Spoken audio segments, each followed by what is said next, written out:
how much longer were you with him before you really started to see the abuse and that kind of thing? There was a moment that I can see where he flipped, and I could see it in his eyes. And it was when I got pregnant. I was no longer my own separate self. I was now his property.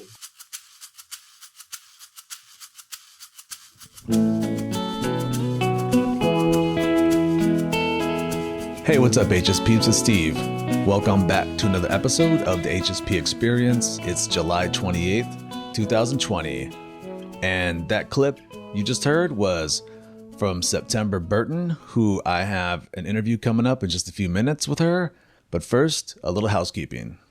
As always, if you want to follow me on Instagram or Twitter, it's at the HSP EXP. You can go out there and see some of my posts. I'm definitely more active on Instagram than Twitter these days because I'm also a photographer. So you can go out there and see some of my photos and some of my inspirational HSP quotes. But if you don't like social media and you're not really into that kind of thing, you can go out to the forum at the hspexperience.com, click on forum, and you can meet other HSPs and empaths that are kind of going through the same struggles and life situations that we're all going through. It keeps growing. We keep getting lots of new people signing up every day. So it's kind of cool. I like the forum because not everybody's on every social media. Some people are on Facebook, some people are on Twitter, Instagram. And this is a place where everyone can just go meet. And it's like a central location, and it's pretty cool, and it's independent of all social media. So I like it. It's like our own little HSP corner of the internet. So yeah, go check that out.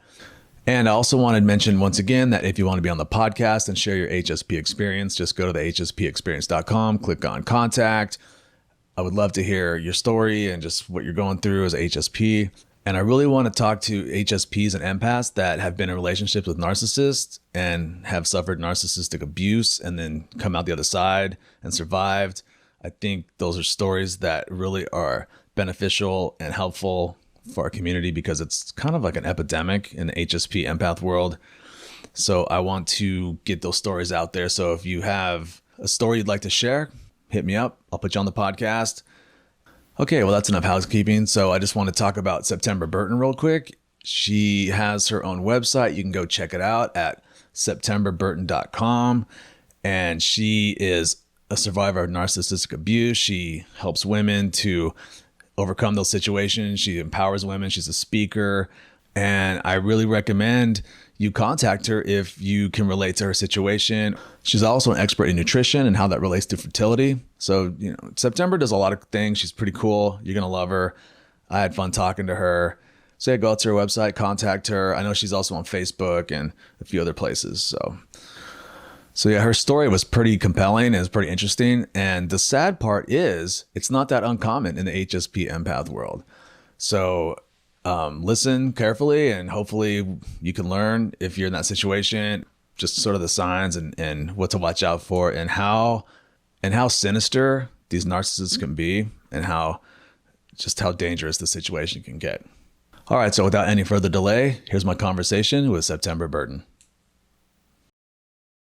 Well, thanks for joining me on the podcast. I've been looking forward to talking to you after you sent me the email and you told me that you were a survivor of narcissistic abuse.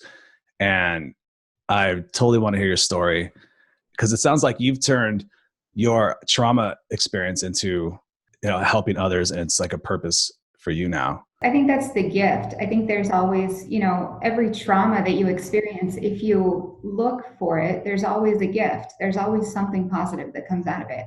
And with narcissistic abuse, there are so many people in these relationships right now experiencing this abuse. They have no idea. And I did it twice because I didn't learn about narcissism the first time. If I had learned, I wouldn't have done it the second time. Yeah, it's like an epidemic, especially in our community, right? The empath sensitive world. Well, maybe we can get into it. Maybe go ahead. Maybe you could just share the trauma arc, right? Like maybe start with like the love bombing phase and kind of go through how it turned and take us on the journey. So my story is really, I like fairy tales. I like stories. I like learning through poetry, healing through poetry, all of that kind of stuff, the written word type stuff. So I kind of compare my story to Little Red Riding Hood. Little Red Riding Hood was this unloved, unmothered little girl who was lost in the cold woods kind of a thing. And she found grandma's house And then she was so desperate for love that she was deceived by all of these different things. Even though she saw the signs, she saw the red flags, she was so desperate for that love that she fell for it. And then, of course, the big bad wolf is the narcissist. So like I said, I did it twice. So I married this man at 24, and I just thought that it was going to be the happily ever after, and life was going to be perfect, and he just adored me, and he held me on a pedestal, and my mom commented on that about how he saw me as like the greatest thing ever, and but that was how he saw me, and I loved it. I ate it up. And so we had the perfect marriage, the perfect kids, the perfect house, the perfect cars. I even had people tell me later on that they were intimidated by me because everything about my life was so perfect. But on the inside, I was dying, and I didn't know what was going on. I had no idea. So he left for a year to go to Afghanistan. And then when he got back, I wanted a life of my own. I started going to school, and I started a business, and just kind of started doing my own thing. And outwardly, he appeared very supportive, very supportive. But on the inside, he was raging with jealousy. And so we ended up splitting up and getting divorced. One of the things, looking back now that I understand narcissism, I was raised Mormon, and so we were in the Mormon church, and we got married in the temple and all of that stuff. And I went to my bishop after we separated, and I was like, he's not doing anything. Like, he's not paying child support. He cleaned out the bank account. Like, he did all of that kind of stuff. And my bishop was like, oh my gosh, like, he should be living out of his car to make sure that his children are taken care of, blah, blah, blah, completely all for me. And then he talked to my ex, and my ex was like, I don't even know what he said. But then this guy called me back, and he was like, I don't believe anything you just told me. And I was just blown away. Like, how can he be that good of a liar? He turned him into a flying monkey. Yeah, exactly. I love the Yeah, term. they're good. That's my favorite term with He flying monkeyed him. Yeah. Yep. Exactly. So we went through that, and then, like I said, I just didn't learn about narcissism. No idea. So I did it a second time. But when we divorced, I was pregnant, and very, very early in the pregnancy. And so that was a huge gift because I stayed home because, I wasn't going to date. I didn't have much of a social life because I was pregnant and taking care of 3 kids. And so I stayed home and I worked on me. And I really, really focused on healing myself. I didn't want to repeat history, all of that kind of stuff. So for about a good year and a half, I basically was just home healing, learning about meditation, learning about all of the different ways that we kind of use to soothe ourselves and heal ourselves. And so that was a huge, huge gift. But then, so I met Big Bad Wolf number 2, who is the real. Quick question before you get into the Big Bad Wolf number 2. Did you realize the dynamics yet? Like, I get the self-healing piece. So you still didn't understand the underlying dynamics of like the codependency, that kind of stuff. I'm not assuming that you have a codependent tendencies, but typically that's true. Everybody talks about repeating history, and, you're supposed to wait at least a year after a divorce and things like that before you even try to get into another relationship. And so I was really, really cognizant of that. And I really wanted to focus on not repeating history. Okay. So how did you meet the second one? We met at a networking event. So, like I said, I had started a business, and so I was doing a lot of networking, and that's how we met. And he was like number 1 on steroids. Like, what he's done since the breakup, the discard phase and all of that, it's so horrific. It's like, you can't even wrap your head around all of the different moving parts, all of the stuff that he's done and is continuing to do. But what's interesting about him is that about 6 months in, I was still doing all of the self-care practices. About 6 months in, I saw him for what he was, and I broke up with him. I ended it, and because I didn't like what I saw. But then what I know now is that I stopped the self-care and went back to him, because I think something in me knew that if I kept taking care of myself, I couldn't be with him. Like, those two things, they couldn't coexist. So I sacrificed myself. I gave it all up to be with him.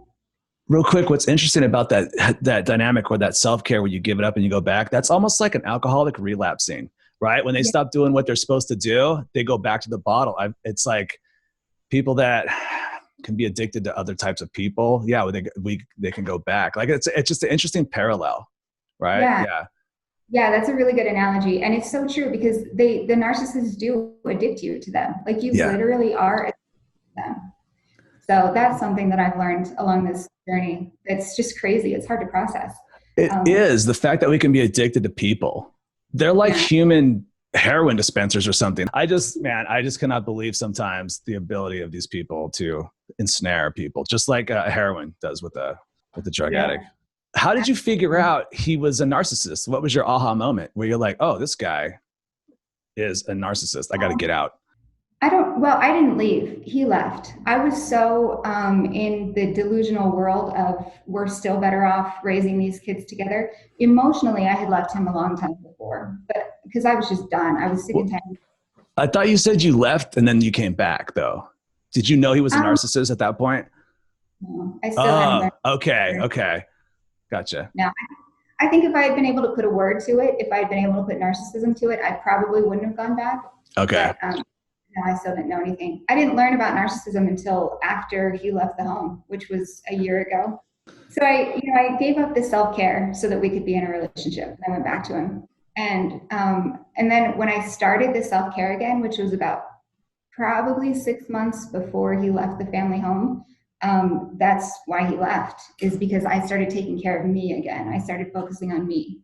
So that was a really interesting dynamic looking back and being able to see that. So I think self-care for empaths is like absolutely critical to avoid these types of people. That's like that theme keeps coming up all the time. Like, like there's all these checklists, how you can how to identify a narcissist, right? Like gaslighting and all this stuff. And because people, especially when they get out of narcissistic relationships, they're like, how do I avoid them in the future? And so they try to memorize all these patterns to look for, which are helpful, but it's like the shortcut to the whole thing is self-love and boundaries. And because if they sense you're a strong person and you have boundaries, they'll kind of move on. They'll kind of bounce off you and go find another victim. It's like, that's like the cheat code to avoid narcissists is like the self-love and the boundaries. And you almost even have to memorize all the other little checklists and stuff, right? Does that seem true? Yeah. I absolutely 100% agree. Yeah. Yeah. Which is cool, right?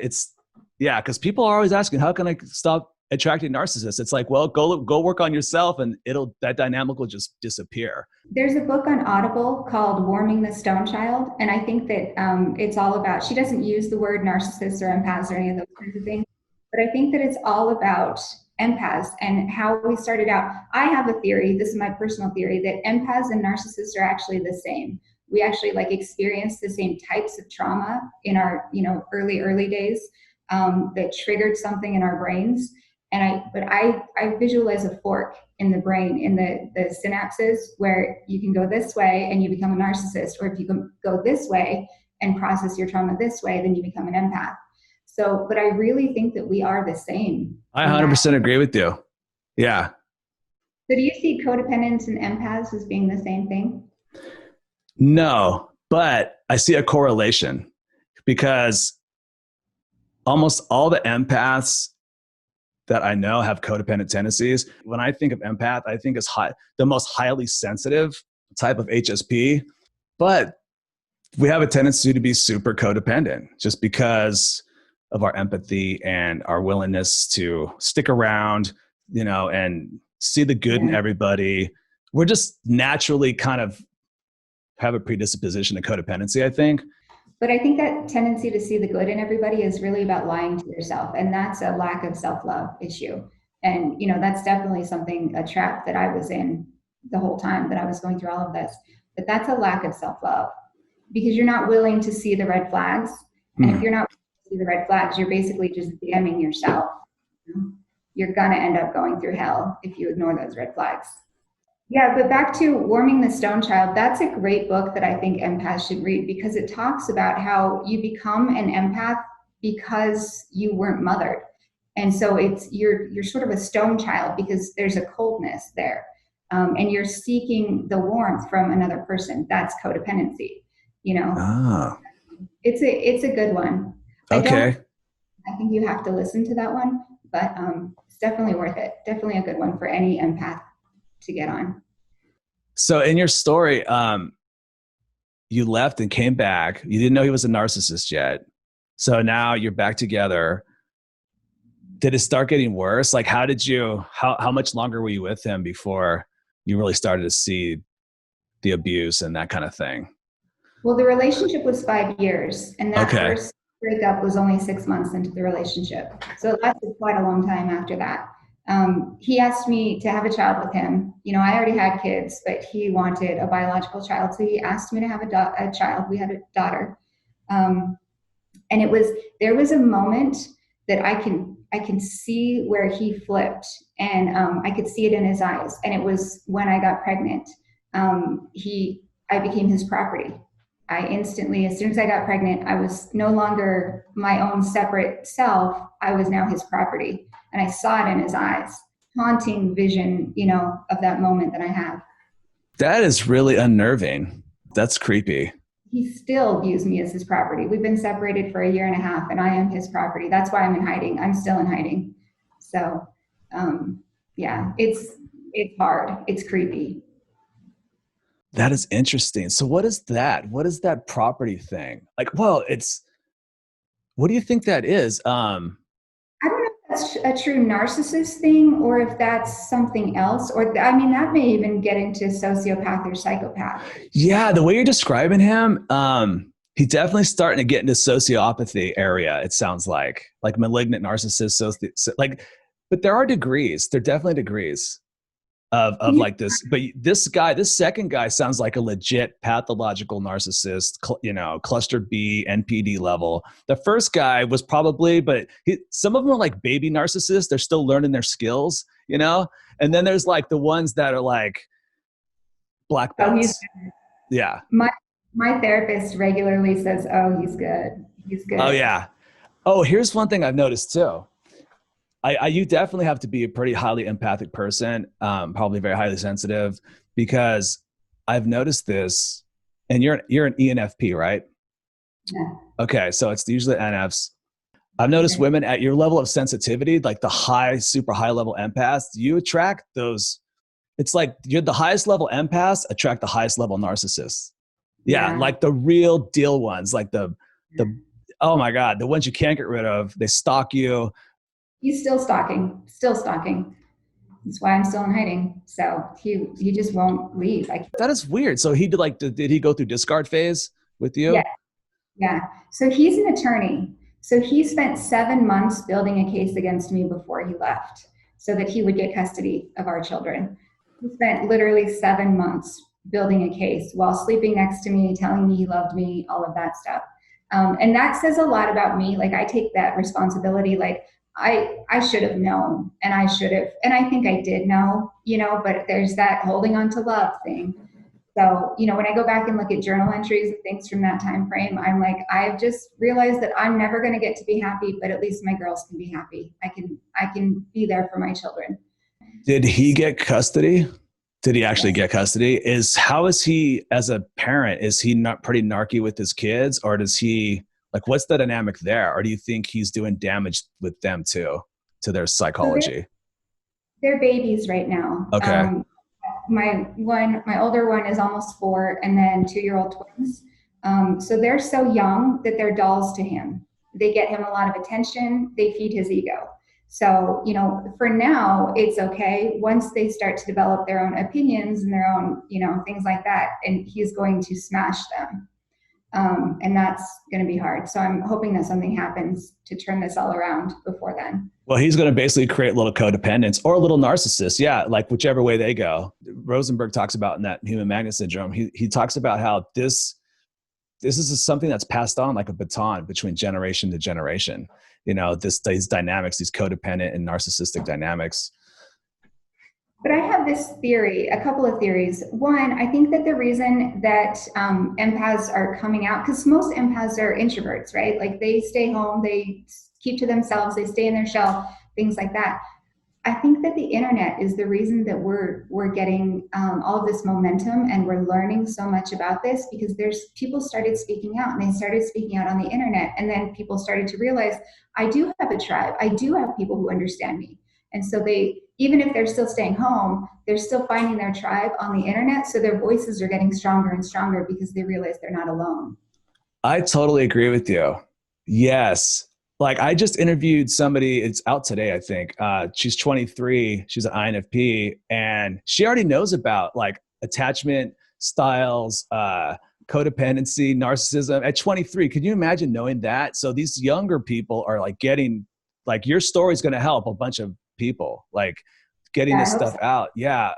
Yeah. The internet definitely is amplifying our voice. And I love it because we can collectively fight against this epidemic of narcissism. Because I feel like narcissists have been winning for a long time because they almost control everything, culture, just everything. But now we're like fighting back, all of us Yeah, we're empaths. done. We're Yeah. done. But the thing is that when the empaths take over and we are taking over and we are going to win, when we do, we won't try to smash them. That's the difference. Is we're just going to try to be, equals. And I have this theory about, how they say that darkness can't even exist in light. Narcissism can't exist in empathy. So if we spread empathy so thick over everything, then I think that starts to change things. There's a book called Never Split the Difference by Chris Voss. And that one, it's all about negotiation, but he uses tactical empathy in his negotiation tactics. And he's a former head negotiator for the FBI. So, this guy's worked with like the worst of the worst hostage situations and things like that. And so he talks about using tactical empathy and how do you mirror back to people? How do you show empathy? How do you show empathy to somebody who's so sociopathic that nobody else could get through to them? And he can get through to them and he can talk them down from things. So I think it's a good book for empaths to read because then we're armed. We have tools that don't hurt anybody. They help everybody. It just helps the narcissist feel like they're a seen human being, which at the end of the day is what every human being wants, right? We all just want to be seen and heard and understood. No, that's good. Okay. I would like to get your opinion on this. Do you think like a pathological narcissist can change? Is that what you're saying? Like if we show them enough empathy, they'll change? Or I mean, that might be my idealistic side speaking there. I want to say yes, that I'm somebody who I believe that people are all inherently good. And, I went through a phase, right, as the separation was happening and stuff for probably about 6 months where I was like, fuck that. No, there are evil people in this world. And I've kind of gone back to my roots where I think everybody is inherently good. I think that love will always win. I think that the light will always win, which is empathy. I mean, love at the end of the day is empathy. That's what human connection is. And I think when they start to feel that and experience actual human connection, then that's how, you get through to them and things change. I like to believe that, like I said, I might be an idealist and I might be wrong, but I like to believe that. that's interesting. Because the reason I asked this because I run a meetup group and a woman in there was saying we should have empathy for narcissists. And I was like, should we? I don't know. I have empathy for the child that was abused and traumatized that created that narcissist, but the adult narcissist that victimizes people continuously and destroys families and lives, I have pity for them, but I don't really have empathy. It's just a tricky thing. I just wanted to ask you about that. Another thing about pathological narcissism is I truly believe anybody can change, but it works so well for them. It's resistant to change because why? See, the thing Yeah. is, we codependents, we're aware of our patterns and we're self-reflective. So we want to change the dynamic. The reason this dynamic happens is there's pathological loneliness for narcissists if they're alone. That's why they have all these harem of people and narcissists apply. So they don't want to end that because it's working for them. Like your ex-husband, he's got the kids. He's probably got 4 or 5 other sources of supply. Like it's in his mind, it's working. The evidence doesn't support the fact that they can ever change. I mean, only because they're unwilling to, right? It's not, there's just, it works so well for them. And then for them to change, they'd have to confront so much inner shame and trauma. So what they've done is they've suppressed that inner light, that inner child, because I believe everyone's born good too, right? There's no narcissists, there's no NPD level narcissists in kindergarten, right? Everyone's just playing with everybody. It's cool, but they're created. Narcissists are created. But there's a point at which it's almost like they cover up that inner light, that inner empathy with so much ego and self-centeredness, and they almost can't get back to it. That's the part that is like the black hole. And that's the part that needs the light of the empath to sustain it, which is narcissistic supply. I don't know. I've never seen one change. And the only reason I don't want people to have false hope that they can. That's the only reason I bring it up. Effectively, they can't change, even though technically they might, if they had enough consequences. The only thing I've ever seen is when a narcissist gets really old and they've ruined lives, they might be kind of curious. It's like, how come nobody talks to me anymore? Like, why am I all alone? Like, why did I make those choices? That's about as introspective as I've seen a narcissist ever get. Yeah. Well, but I think it's more of a societal thing. I think it's more of a collective thing, not changing one narcissist. Like, don't hold on to the belief that you can change that person if you're in a relationship or anything like that. It's not going to happen. But I think as a society, there's a lot of people who are, neutral, not necessarily an empath, not necessarily a narcissist. They're just the more neutral zone there. Like my nanny, for instance, my nanny turned on me and she started throwing out child abuse allegations in the court case. But she is not a narcissist. I don't think she's a narcissist, but he convinced her, he's good. He's just really good. And so he convinced her to lie for him without actually ever having to ask her to lie for him. But I think if we educate those people, I think that if enough empaths get in the game and figure this out, and then we start educating the neutral people, then they don't have flying monkeys anymore. And if we get rid of their flying monkeys, then they don't really have a lot to fall back on. There's nothing left. So they don't get supply. Yeah. So I agree with that. I totally agree with that. And isn't it? It's so sad and unfortunate. I kicked a narcissist out of my life about a year ago, covert narcissist. And yeah, he took a few people with him, some of my friends. Like, you know how he prepared to take your children like or 7 months ahead of time or whatever? They do that with your friends too. That's what I find. Like even family members, they think so far ahead where we're just like empaths. We're just like, hey, everything's cool. We don't think 7 months ahead as far as like trying to play chess with somebody. I'm always disappointed in those flying monkeys. They kind of piss me off. It's like monkeys piss me off. How all of the evidence here. Yeah. How do you see them? Yeah. It's so frustrating.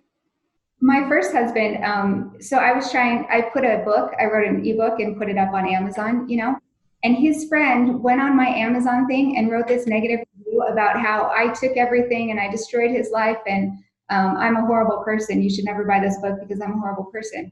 And I'm like, wait, what just happened? How does he convince somebody that I took everything when I got nothing out of that divorce? It's just, the flying monkeys are hard. So one of the pieces of the story that really sticks out to me that was, a huge red flag. And when I started to figure out narcissism, I didn't put that word to it yet, but I started to figure out that something was very, very wrong. We were working with a therapist and she was focused on codependency. Her whole therapy practice was all about helping codependency and heal that. And so we'd worked with her a couple of times, been through a couple of sessions. And one day something clicked and I was like, this is just not right. This isn't just a communication issue. Like something is very, very wrong here. And so I sent her an email and I told her that something is wrong. This isn't just communication. And she wrote me back and she kind of blew it off a little bit. She was like, it's okay. We'll work on it, blah, blah, blah, whatever. So then the next time that we did a session, a couple of days later, she turned the session on me and she completely focused on me the entire session. You're doing so great. Look at all of your accomplishments. Look, I don't say his name, but look, other person, isn't she doing great? And he turned to me and he's like, yes, she's doing this and she's fantastic and blah, blah, blah. We got off that phone call and I was feeling pretty good. Like that was a good thing for me. But that night he ripped into me. He like destroyed me emotionally. And I remember at the end of that fight, I was at the top of the stairs and I literally just collapsed on the floor. I was like dead inside. Like I had been so beaten emotionally that I just felt so numb and so dead inside. And that was one of those times where I was like, something's wrong. Something is very, very wrong. Wow. And I fired her because I was pissed. I Yeah. didn't do that to her. It's interesting that he even went to therapy with you. I find a lot of narcissists will go if they can kind of blame you for everything, but as soon as it starts to get on them, they're like, I don't like, I'm out. I don't like this count. It's because they don't want to do any work, right? Sometimes they charm the therapist too. Yeah, he charmed it. Yeah. Wow, you had a top tiered narcissist, right? I really did. We haven't even covered half of what he's actually done. I mean, another thing that I laugh about that is so insane. I'm trying, through the whole court case, I'm trying to say, look, he's still stalking me right now in front of your face. He's stalking me right now. Like, look at what he's writing. Look at what he's doing. This is stalking. And also the same thing with abuse. Look at what he's writing in these motions. This is abuse right here. And one of the things that they did was they said that I let the laundry pile up. And I'm like, I read that and I'm like, hold up just a second here. I had infant twins that I was breastfeeding. Plus a toddler, plus 4 older children that I had to get to and from school every day. I was taking advanced organic chemistry classes and I was planning a fertility conference. And they're going to criticize me for letting the laundry pile up. Like, that's abuse. Right there shows you the type of abuse that I was dealing with in the relationship. So, yeah. Well, I feel like they're all about revenge and, what kind of things is he doing to just fuck with your life, because I'm just curious, like he's stalking you. Is he contacting you in any way or is he just trying to just do legal things? He's too good to contact me. When we were together, we always had an agreement that our house was 50-50 and it was paid off. And so, but that was the verbal agreement and I was stupid and never insisted that my name actually go on anything. And so the cars were supposed to be 50-50 and the house was 50-50. Well, when he left and did the discard thing, he was like, nope, you get nothing. But I was still living in the house. He left, bought another house. I was still living in the house. But because he owned it, he thought that he could do whatever he wanted. So he was hacking into the home security system. He was, coming into the home whenever he felt like it. He was, he used my kids' cell phones to track our location, find out where we were, all kinds of crazy stuff. And so, I fled. And to this day, I fully believe that if I hadn't fled, I would be dead right now. I would be another sad story. Yeah. It sounds like he's at that level. Yeah. Yeah. So since I fled, he can't personally touch me and he's too smart to try to contact me. So it's been all through the court system. So what he did was, he just murdered me in the court system. I mean, the stuff that they said and the stuff that they threw out was just so insane. And because he's an attorney and his dad's an attorney, they got absolute favoritism from the judges. I mean, when you read through this case, it's beyond fucked up. So he did that. And then after that was done, he went to my ex-husband and he said, let's get you full custody of these kids. And it worked. And I lost custody. Like, I am a devoted mom. Everybody, compliments my mothering. I should not have lost custody of my children, but they're all just saying I'm crazy because I fled and I left my kids and I had no choice because, if you take your kids with you, you're kidnapping. That is really that's a tragic story. Do you have any hope of getting custody in the future or what's your kind of game plan going forward? Going forward, I would have to go back, to get custody, and going back means I probably won't survive. I mean, he's so angry with me. I was wondering if you could give me a few examples of some of the things he would do. Like I really want to talk about the love bombing phase. Like, how did he enamor you and make you think like he was the greatest guy in the world? What was his tactics? He complimented me. And he thought that I walked on water, and he really did. He would always tell me how amazing I was and how intelligent I was and how he loved our conversations. And so it was more of an emotional and psychological love bombing. It wasn't like a lot of flowers type of a thing. But that wouldn't have worked on me. So it was the building me up. And like I said, I've been using poetry as part of my healing process. And so I actually wrote a poem about that, about how, you called me amazing. You told me I was an amazing mother. You said all of these things and you built me up. And then, later on, you told me I was worthless and you told me that I was, nothing and all of that kind of stuff. And I end it with, you built me up so high that not even you could tear me down. And then a thank you, but that's what he did, is he just made me feel so good about myself, and everything that I accomplished, he would be all over it. Like, oh my gosh, you're amazing. And look at what you've done, all of that kind of stuff. And he was always bragging about me to other people too. So, people in the community gained a lot of respect for me because of him. So yeah, that's what it was with him. Yeah, I know. It's so, what's weird though?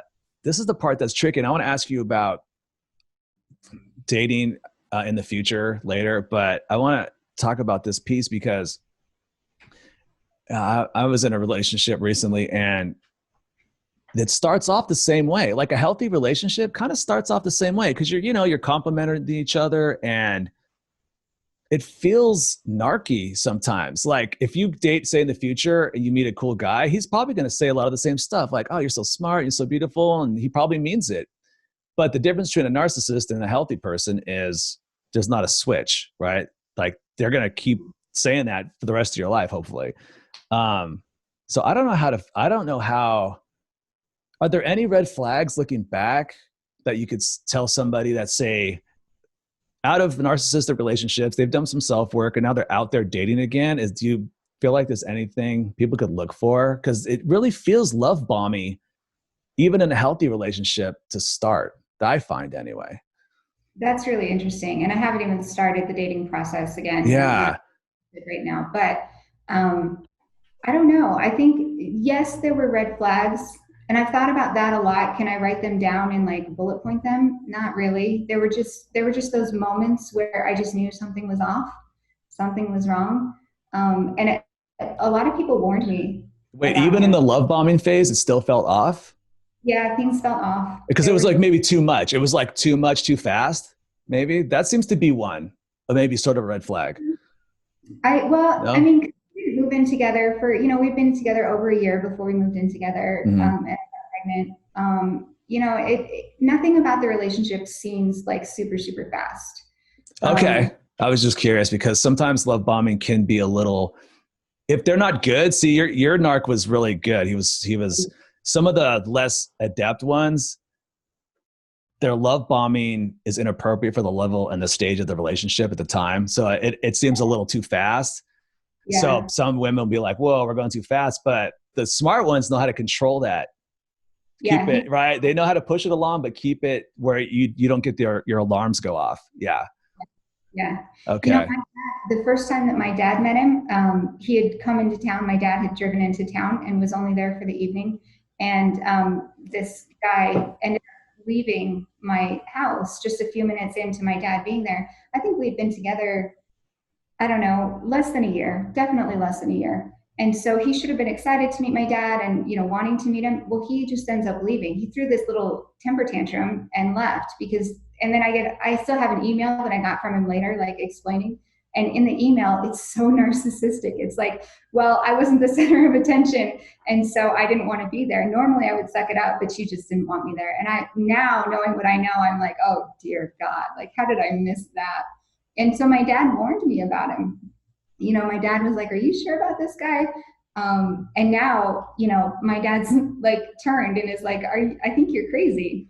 But anyway, that's a whole nother story there. But yeah, people warned me, and my dad wasn't the only one who warned me. Okay. Like, something's not quite right. So. Do you know his MBTI type? No, I don't. So I'm always curious. Yeah, I wish I did. But I feel like it's always the ES types that are the narky ones that tend to attract the NF types. Yeah. So did he do other stuff like gaslight you? Did he do all the word salad? Or they, yeah. One of the things that I actually just recently found out is he told me so gaslighting, lying is a big part of gaslighting. He told me that his undergrad degree was a triple major in math, finance, and accounting, right?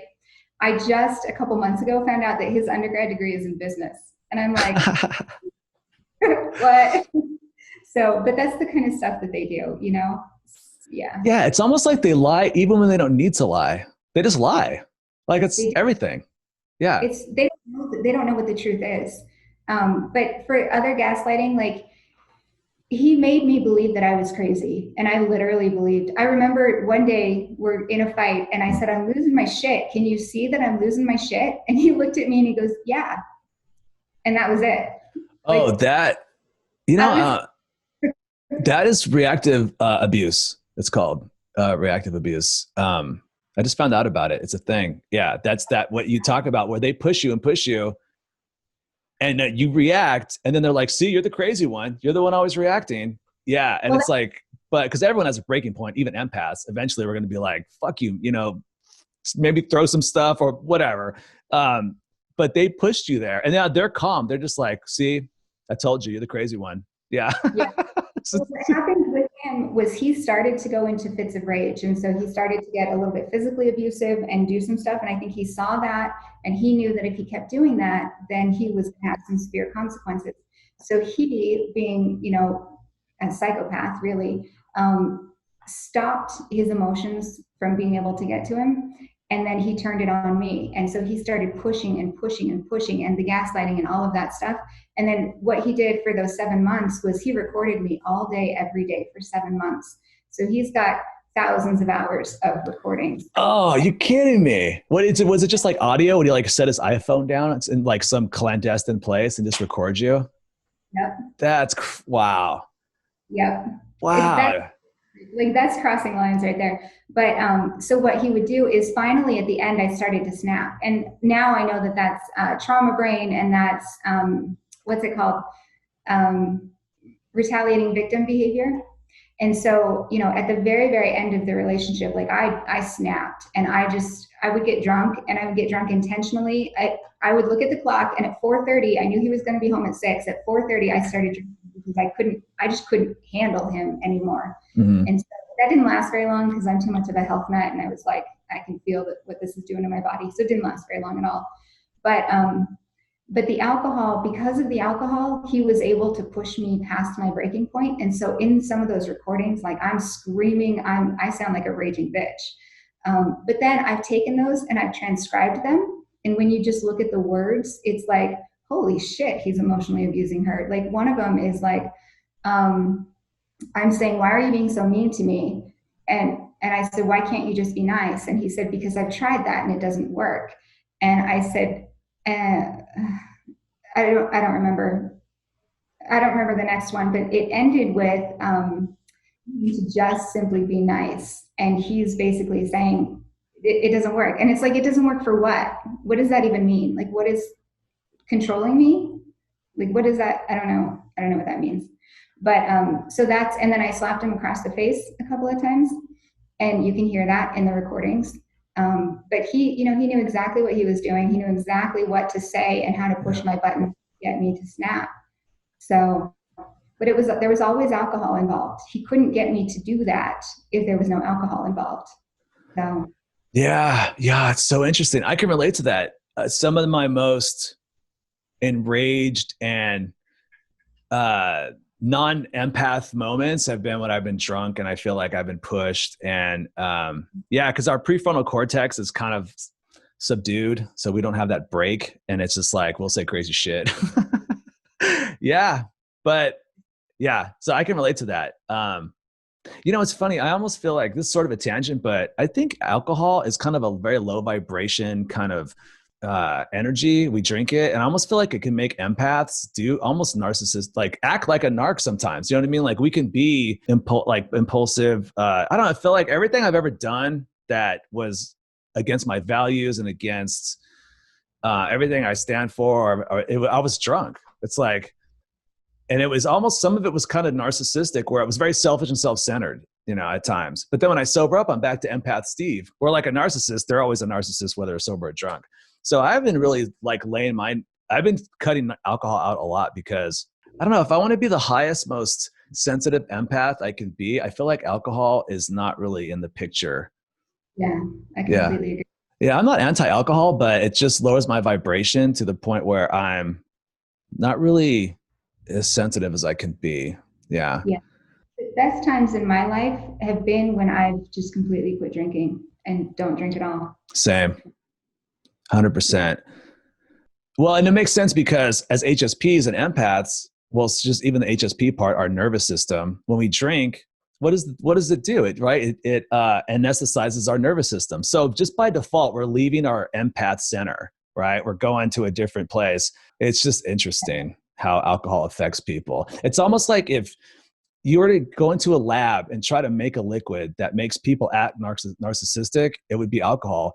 In fact, in that book, Human Magnet Syndrome, Ross Rosenberg, he said, so we know like there's three types of narcissistic, pathological narcissists in the cluster B category. It's narcissists, antisocial personality disorder, and borderline personality disorder. But there's a fourth. It's anybody who's an addict. So addicts are like temporary narcissists. Any addict will act like a narcissist because they'll gaslight, they'll lie, they'll cheat, they'll deceive to support their addiction. And it's not just alcohol. It could be drugs or it could be food addiction, but you have to almost live narcissistically to keep it selfish and self-centered. But the thing is, and empaths can do that too. I've seen empaths that are addicts. They act just like narcissists. They'll cheat on their spouse. They'll do all this crazy shit.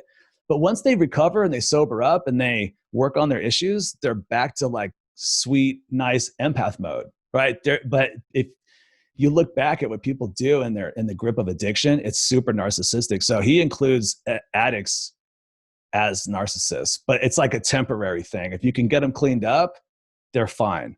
Where like a pathological narcissist is a narcissist for life. Yeah. So, what is your game plan going forward? What's the next move for you? So going forward is speaking out, educating people, especially women. My platform is going to be mostly about women supporting women because I think that there's a lot of misogyny mixed in with my case and the patriarchal society and all of that kind of stuff, which I think lends a huge hand to why he was able to do the things that he was able to do. And one of the things that I learned, I stayed in women's shelters in a couple of different places. And in the women's shelters, if you can heal together, when women heal together, there's something so special that happens. And it's this magnetic force that is born of us healing together. And we need to heal right now. We've been traumatized. We've been pushed around. We've been dealing with being barefoot and pregnant for so many years now. And even the women in the workforce are still being paid less. And we know that just having a female voice makes people listen to you less. There's so much research out there. And so we've got to change this. And the only way I think that we're going to be able to change that and change society and make it a more empathic society is for women to heal with other women. We've got to start protecting each other. But, we get catty, we turn against each other, we do all this stupid bullshit, and that's why we're destroying each other. So my whole platform is going to be about we have to band together. We have to. So stop the cattiness, stop the bitchiness. Let's just be there for each other. I love it. I think you're totally right. It's interesting you brought up the patriarchy. I would like to talk more about your Mormon experience. Are you still a Mormon? No. Okay. I had a hunch. So I used to be an evangelical born again Christian, a lot of parallels because that religion, those authoritarian fundamentalist religions, they're patriarchal, right? Just in that world. I'm just curious, how do you think growing up Mormon under that patriarchal environment, repressive environment, sexually repressive, thought repressive, right? You can't think outside the box. How do you think that affected you and made you into the person you are? And do you think it played into the fact that you're susceptible to narcissists? I think it absolutely made me susceptible to narcissists because I was looking for a man who was going to take charge, because that's what I thought they were supposed to do. And then, dreaming of the fairy tale life and the happily ever after, and we have to have the perfect kids and the perfect home and all of that. I was a stay-at-home mom for so many years, which I loved, and I don't regret being there with my kids. But at the same time, I'm a very driven person. I'm somebody who needs to be out there making a difference and feeling like I'm making a difference. And so I spent so many years just miserable. That side of me was just not expressed at all. And so I'm finally at a place where that side of me gets to be expressed. But it's because of the church that, I always believed that working moms, good moms don't work, is, I guess, the best way to say it. Good moms just don't work. And if mom has to go to work, that means something's gone wrong. That means there's a divorce or a death or, something like that. Something's gone very, very wrong. So there's some anger in me about that, but at the same time, it's just sort of it's a lesson. And I know that that's not who I am. That doesn't fit with who I am. And just because some church claims that that's the way that it's supposed to be doesn't mean anything for my life. So. How long ago did you leave the Mormon church? About 7 or 8 years ago. Okay. I left my religion about 5 years ago. And do you feel like you're healing over time from a lot of those negative beliefs? Because Mormons, I'm not sure, do Mormons have a concept of like hell and an afterlife? Yeah. Okay, so do you still fear any of that shit or have any shame or toxic beliefs from that religion? Or have you been able to escape most of that stuff at this point? I think I've escaped the fear of hell. I have a belief that heaven and hell is right here, right now. And it's, what are you making of your life? Are you living in heaven or are you living in hell? It's completely up to you. So no, I'm not at all afraid or ashamed or any of that kind of stuff anymore. I've completely healed from That's that. awesome. Yeah, same here. I've heard some people, like, have you heard me talk about religious trauma syndrome on the podcast before?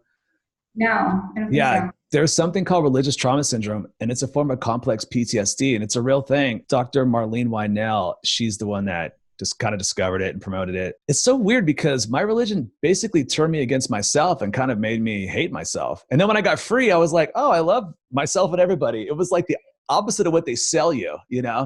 Yeah, they totally do. Nothing about you is good enough. You're not worthy. In the Mormon church, they actually use the word worthy and unworthy. Are you worthy to go to the temple? Oh, God. Now it's like, fuck you, Yeah. Oh, I'm so happy you got out. That is great. When I got that letter, because, you have to send a letter into the Mormon church to get off the records or whatever. Oh, you do? Yeah, you do. And so they send back saying, okay, you're free. But then they put pamphlets in there, like, if you ever want to get rebaptized, kind of a thing. But when I got that letter, that was like the most freeing feeling I've ever had in my life. Knowing that I'm like legitimately no longer a member of the church was so freeing. It was amazing. Yeah. Oh man, that's awesome. Oh, so did you have any repercussions? Like, were you shunned? Because I know Jehovah's Witnesses, they'll shun you if you leave. Like, your family members aren't supposed to talk to you. Have you had any of that kind of stuff? I'm not saying, I know you're a Mormon, but I know like there's other religions that have similar insular kind of, dynamics. Yeah, for sure. Most of my family is not Mormon anymore. Only my mom is. Basically, I don't think there's anybody else in the family that's still Mormon. And as far as friends, like, I was going through a divorce anyway. And so I was refiguring my whole life out anyway. So I held on to my friends in the Mormon church for a little while. And I think I'm still friends on Facebook with a lot of them. But for the most part, no, because it wasn't, I reconfigured my whole life anyway, if that makes sense. I did the same thing. I just slowly, I honestly, you know what? It was weird. Once I left my religion, like I deconverted or I was like, this is all bullshit. I just didn't really have the same sort of energy. My Christian friends sort of faded away because they were kind of annoying, for one thing, because they were still homophobic, just exclusionary, right? Because all those religions exclude everybody, but it's in group, out group. So I got tired of I got just tired of their bullshit. And so I just faded away. And so for a while I had no friends. And then I slowly made friends, in the real world. And now I have gay friends, trans friends, every kind of friend. It's like, because it's all about the energy they bring to your life, and it's so cool. It's like, it's so fun to be able to just choose who you want in your life, right? You are not who somebody else is telling you you're supposed to be. Yeah. That's so cool. Yeah. Wow, this journey is so interesting. You're doing good. You've left an authoritarian, patriarchal religion, got away from a narcissist. You're definitely on the right path, even though it probably feels like shit sometimes, right? I'm in an interesting place right now because I actually feel like everything's okay.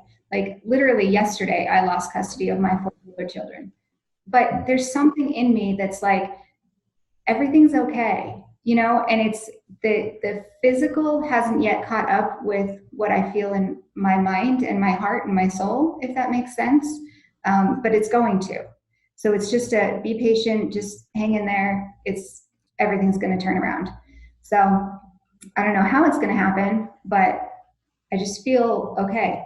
What you're describing, that peace in the midst of the storm kind of thing. Have you heard of like the dark night of the soul kind of journey? Right. Okay. It sounds like you're definitely on it.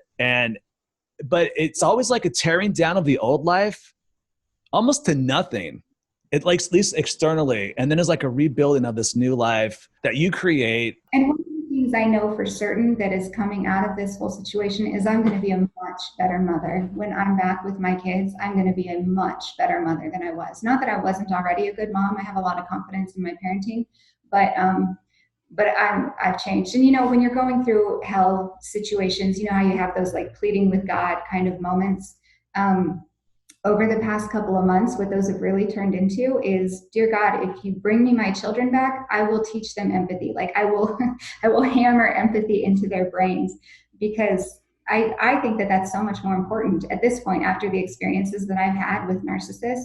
I think that's so much more important than so many other things. And, baking the perfect cookies and all of the mom bullshit that we're supposed to do. I just want to teach my kids empathy. Yes.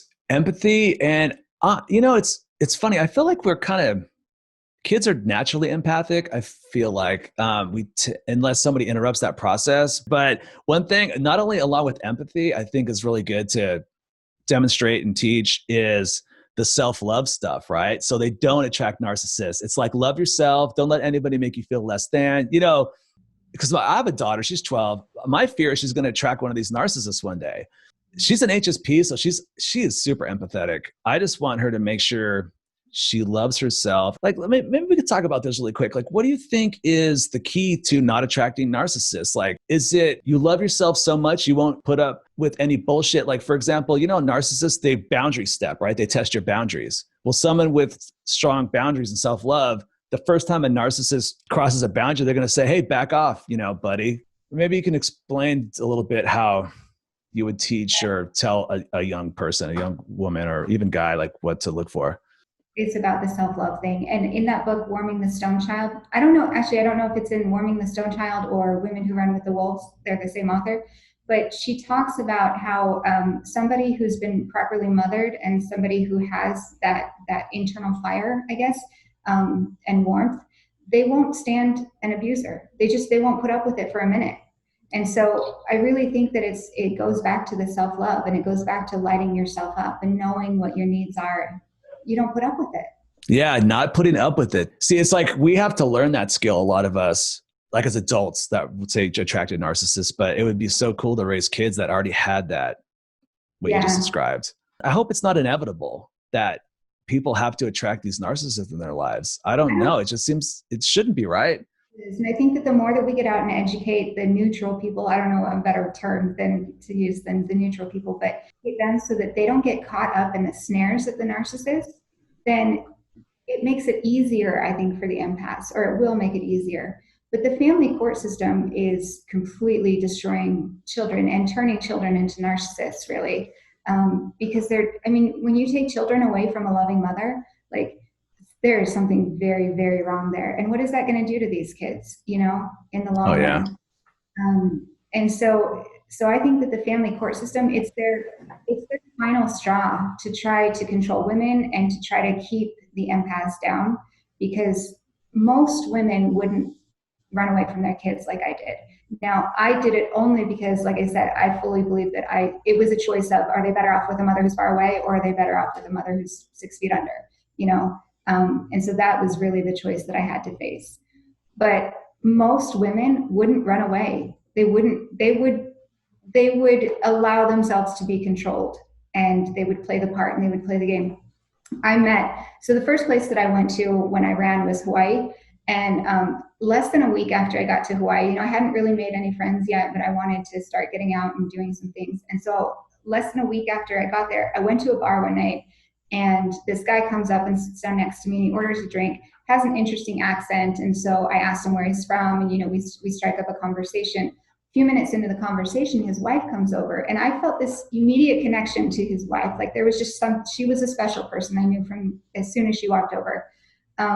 Well, anyway, we ended up exchanging phone numbers, and a couple days later, we're on the phone, and I started telling her my story, and of course, it was very, very raw at the time, so I'm sobbing as I'm telling her my story. And she said, 10 years ago, I walked away from my kids for the exact same reasons that you walked away from yours. And I was like, holy shit. Like, if that's not the universe, like, how many women do that? Yeah, that's a synchronicity right there, for sure. Yeah. One of the things that she said was, for every one of us that walks away, we're empowering thousands of other women, other moms. And so I hold on to that, because like that didn't just happen. There was a reason that we. Oh, yeah. I'm starting to see that all this stuff is connected. All of us empaths, and even the time we spent with the narcissist, like people like you, and you're turning your trauma and victim story into a survivor story and an empowerment story. And like in the end, it's almost all that dark shit that has happened to us, we can transmute it into healing for us, but other people. Connect and to relate with other people, I think. And so when I tell my story, a lot of people, they just feel a connection. They feel empathy. They want to help. They want to do something. And then if they're experiencing any trauma themselves, it kind of helps them take a step back and look at things differently. And my hope is, when I show people like how bad my story got, it'll show them, like, if you have any concerns right now, you need to look really, really hard at what's going on and make a decision to get out before he can record you all day, every day for 7 months and build a case against you, take your kids away, and that kind of stuff.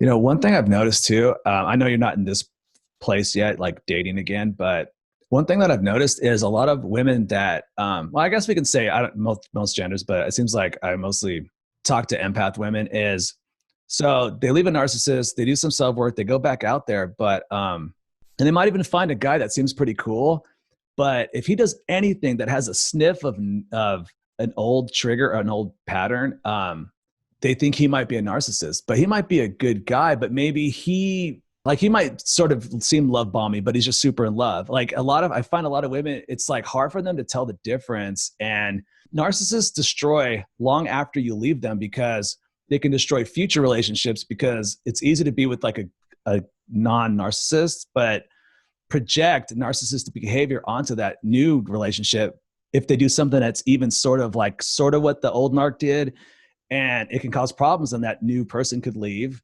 These narcs, they do damage over years. Really? Like if you ever get back into another relationship, you'll probably have to deal with this. Like if they do anything that sort of has a sniff of like the old narc, you're going to be triggered. Like, but it might just be an innocent thing. So it's like, you got to sift through all that shit. And it's like, they cast a long shadow. They cast a very long shadow. And I have a friend, a very, very good friend, who he's been in a lot of narcissistic relationships. He's a total empath. And he calls me and he tells me about his new girlfriend. And I'm like, dude, she's a fucking narcissist. Like, you got to take a look at this. But right now, he's really, really frustrated, because he's like, I'm tired of seeing narcissism everywhere. I feel like I see it in everybody, and I'm tired of it. And so I think that goes right along with what you're saying. You do start to see it. But you also have to keep in mind that it's 1 in 25 people that fall into that category. So it's 4% of the population. So yes, they're everywhere, but it's not everybody, if that makes sense. Yeah. Well, I go back to the self-love thing. Like if I keep attracting narcissists, I got to keep working on myself, because I'm still putting out that frequency. Yep. I got to go look in the mirror. I got to go like, okay, Steve, what are you doing? Because they're still coming in. So, but I think progress is noticing it quicker. It's pretty common. I have a lot of women friends that go out there, they date after leaving a narcissist, and they still attract narcissists, but they're really good at detecting it early, like the early detection, and they kick them out. So they're not at the point yet where they're not completely attracting non-narcissists, but they're definitely getting better at the detection, which is a win, right? If we can get them out quick, right? That's cool. Yeah. It's for your life if you get them out right away. Yeah, because they do damage over time. But one of the things that I've noticed is, one of the reasons why I won't start dating yet is because I still see patterns in myself when I start talking to men. I still see some of the feelings of like, I just want to feel safe and, those kinds of things. And so as long as I still feel that, then I'm not going to date at all, because I just don't want to, I'm not going to fuck with this. But, things are definitely changing, and they're changing quickly. So last night I went out for the first time in quite a while. And what I noticed was, there were a lot of men there. We were playing pool, we were having a good time. And there was one guy that was the one person that I wanted to talk to the most. And so I started talking to him, and very quickly I was like, this guy is not worth my time at all. And the person that I ended up spending the most time with last night was an empath. And he and I got along great, and it was fantastic. And when I woke up this morning and realized, that the one person that I had wanted to talk to the night before was an actual empath, that felt really good. That was really empowering. That was like, okay, I'm getting there, That is super cool. On that topic of empaths and being attracted to like empaths now, I'm curious, like your exes, were they grandiose narcissists? Were they like that type of narcissist? So my ex-husband, no, but the other person, absolutely. He's an attorney, and I remember him telling me that he wants people to stand when he walks into a room and things like Okay. that. And I was always wondering, by the time he started saying that, was very not in love with him anymore. Didn't really like him at all, but was staying just for the kids at that point. But I remember thinking when he said that, what are you going to do to earn that level of respect? Like, you have to work for that level of respect. And he, in his mind, no, like, you stand when you walk into a room. So yeah, he's definitely got that grandiosity stuff going on. You've probably heard of covert narcissism. I call the covert ones the dark empaths, because when you were talking to them a minute ago, how you met an empath, I'm sure he was a real empath, but I've noticed that there's like this new narcissist out there. They're like evolving with us, right? They know we were really good at detecting the grandiose ones. Like, you'll probably never be with the grandiose narcissist ever again. They're easy to spot, right? They're like ostentatious. But these covert ones, they come off like empaths too. They know about MBTI and they know about psychology. They're almost harder to spot because we like those. We're like, oh, we can talk for 10 hours because we like all the same stuff. Again, I'm not saying that guy was, but be on the lookout. That's interesting, because I actually think that that's what he is more than the grandiose. Oh, okay. So one of my girlfriends in Hawaii, she was very, very into astrology, and was trying to learn how to read charts and stuff. And so I gave her my chart, and she read my chart. And then we went through his chart. And a couple days later, she came to me and she was like, I think he used to be an empath. Like, I think he chose to be a narcissist. And I've always felt that way too, which goes along with what you're saying. I think that they have a different level of understanding of empaths than maybe some of the other narcissists do, which is what makes them so good and so sneaky. It's like there's a factory that like churns these people out. Like, it's so weird that all narcissists, they all gaslight, they all love bomb. It's like this pattern. It's like they just get pumped out of some narcissist factory. It's so weird. Predictable. Once you start to learn about it, they're so predictable. I remember when we first started, I tried to get a protective order against him because he was coming into the house and stuff. So I was reading a book on narcissism at the time, and I was still just learning about it. And in this book on narcissism, it says, if you're in a courtroom, they're going to stare you down in the courtroom. Next time I walk into a courtroom, he totally stared me down. And I was like, God, they're so predictable. Once you start to figure it out, they're so predictable. That's so true. Well, is there anything else you'd like to share or talk about? My goal, my vision right now is just to get out and speak, be a public speaker, get on lots of podcasts, be a guest on, just to show people what's going on. So if you want information about me, septemberburton.com is where you can find it. And all of my fertility stuff is on there too. So I'm going to start a blog pretty soon, or I don't know what it'll look like exactly, but just telling my story and showing people how to get out of it, and giving a lot of self-love techniques and things like that. I really think that for women specifically, feminism, poetry, reading those kinds of books and reading some feminist poetry and stuff like that, it's extremely healing. It's very, very healing. Not all feminists are angry bitches, there's a lot of different sides to feminism. So that's what it's really all about. I post a lot of poetry, September Burton on Facebook. So yeah, I'm really just trying to help women heal. One last question I like to ask this of everybody is, if the current you could tell the younger you some piece of wisdom, what would that be? That it's all just about experience. Just let experiences happen. Some experiences really, really suck, and some of them are amazing and wonderful. And, you know, even in the narcissistic relationship, like he built me up. He really did. And I still have that. He can't take that away from me now. And so that was, you know, there's a gift there. That was a good thing. So I think it's all really just about experience. I don't want to change anything. I don't want to go back and make anything different. I think it's all just acceptance. Oh, I love that acceptance. Yeah. That's really good that you say that, because I feel like looking back at all the stuff that I went through with, you know, that got me to where I'm at today. For example, I used to be codependent. Codependents by definition have a lack of self-love, but I never would have known that if I wouldn't have got into these toxic relationships. That's true. And there's a pattern, right? The first time you blame the other person.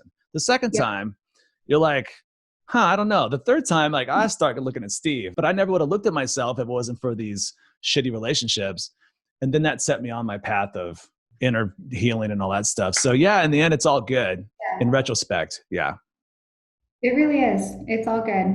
Thanks for being on. And if you get that blog going, let me know and I'll promote it. And I would like to have you back maybe in a few months to see how it's going. And if you want to talk about something you wrote on your blog or whatever, you know, feel free to contact me anytime. Sounds good. Thank you. All right. Have a good day. Talk to you later. Thank you. Bye. All right. Bye.